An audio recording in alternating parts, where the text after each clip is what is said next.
सभी विद्यार्थियों का एक बार फिर से डी.आर. राहड़ बायोलॉजी क्लासेज में स्वागत है।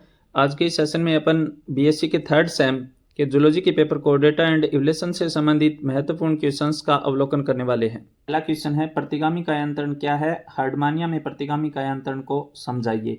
तो अपने को परगामी और प्रतिगामी कायांतरण के बारे में यहाँ पे जानकारी देनी है।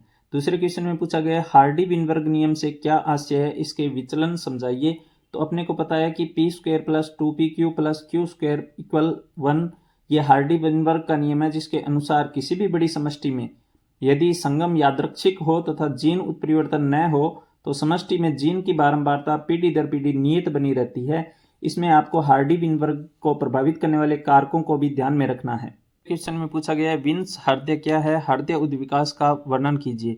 तो अपने को पता है कि विंस हृदय मछलियों के हृदय को कहते हैं, जिसमें एक आलिन तथा एक नील्य पाया जाता है। नेक्स्ट क्वेश्चन में यूरोकोर्डेटा तथा स्फेलोकोर्डेटा में बंधुता पूछी गई है। तो अपने को ध्यान रखना है कि कौन कौन से लक्षणों में यूरोकोर्डेट तथा स्फेलोकोर्ड एक दूसरे के साथ समानता रखते हैं। अगले क्वेश्चन में एसिडियन तथा एमोसिट लार्वा पर टिप्पणी पूछी गई है। और क्वेश्चन नंबर 6 में घोड़े के उद्विकास के बारे में पूछा गया है और टेडपोल लार्वा का नामांकित चित्र आपको बनाना है। अगले क्वेश्चन में विषैले तथा विषहीन सर्पों में उदाहरण सहित अंतर पूछा गया है।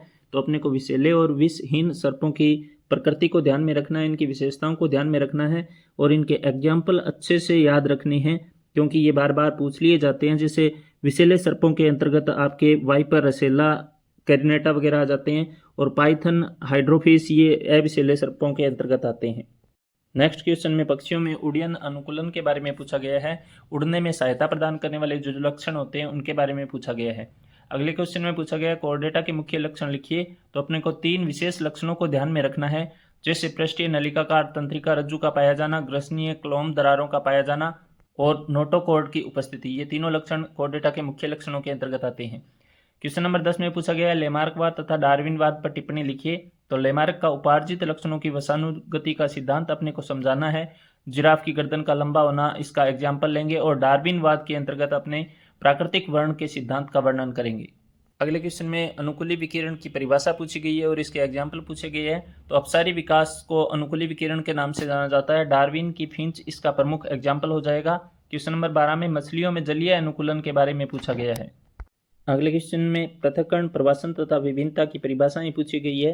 तो आइसोलेशन या पार्थक्य से तात्पर्य ये है कि जीन अंतर प्रवाह को रोकने वाली कोई भी क्रिया जो है इसे हम आइसोलेशन के नाम से जानते हैं, जिसके दौरान एक ही जाति की समष्टियां किसी कारणवश छोटी छोटी इकाइयों में अलग हो जाती है और उनके सदस्यों के मध्य संकरण नहीं हो पाता। विभिन्न आवश्यकताओं की पूर्ति के लिए जीवों का अपने स्थान विशेष से अन्यत्र स्थायी रूप से जाना प्रवासन कहलाता है तथा जीवों की आकार, आकृति, आमाप, स्वभाव आदि में होने वाले परिवर्तन को विभिन्नता के नाम से जाना जाता है। नेक्स्ट क्वेश्चन में एवीज में लंग्स के विकास के बारे में पूछा गया है और अगला क्वेश्चन भू अभिलेखों की अपूर्णता तथा आयु निर्धारण से संबंधित है। पृथ्वी का भूवैज्ञानिक विभाजन तथा महाद्वीपीय विस्थापन के बारे में भी आपसे पूछा जा सकता है। अगले क्वेश्चन में पूछा गया है, जीवाश्म से क्या आशय है? जीवित जीवाश्म किसे कहते हैं? उदाहरण दीजिए। और जाति उद्भवन की परिभाषा पूछी गई है। तो अपने को पता है कि जंतुओं और पादपों के ऐसे अवशेष जो प्राचीन काल में तो जीवित थे, लेकिन वर्तमान में केवल इनके अवशेष चट्टानों में संरक्षित रूप में पाए जाते हैं, जीवाश्म कहलाते हैं। आर्कियोप्टेरिक्स की विशेषताएं भी आपको ध्यान में रखनी है कि इसमें कौन कौन से लक्षण पक्षियों के समान है और कौन कौन से लक्षण सरीसृपों के समान है। पूर्व में उपस्थित जातियों से एक या एक से अधिक जातियों के विकसित होने की क्रिया जाति उद्भवन कहलाती है। अगले क्वेश्चन में जुरासिक काल के दौरान पाए जाने वाले विशाल रेप्टाइल डायनासोर्स के बारे में पूछा गया है। फिर पूछा गया प्राकृतिक चयन क्या है? प्रकृति के द्वारा योग्यतम का चयन प्राकृतिक चयन कहलाता है।